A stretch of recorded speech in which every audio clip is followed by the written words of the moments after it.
হাদিস শরীফের মধ্যে এসেছে আল হায়াউ ওয়াল ঈমানু করানাউ জামিআ,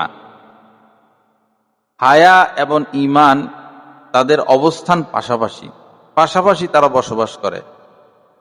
ফাইদা রুফিআ আহাদুহুমা রুফিয়াল আখার, কেউ যদি এই দুইটি জিনিসের থেকে একটিকে উঠিয়ে ফেলে নিজের থেকে, দ্বিতীয়টি আপনাতেই উঠে যায়। অর্থাৎ কেউ যদি নির্লজ্জ হয়ে যায়, হায়া উঠিয়ে ফেলে, বেহায়া হয়ে যায়, তো তার থেকে ঈমান বের হয়ে যাবে, ঈমান ক্রমান্বয়ে থাকবে না। আর কাহারও থেকে যদি কেউ যদি নিজের থেকে ঈমানকে উঠিয়ে নেয়, বেঈমান হয়ে যায়, তো তার মধ্যে হায়া থাকবে না। পাশ্চাত্য বিশ্বের মেয়েরা তাদের হায়া নাই, যার কারণে তারা পোশাক পরে না, তাদের স্বামী নাই, তাদের যা ইচ্ছা তারা করে, জন্তু জানোয়ারের মতো। কারণ তাদের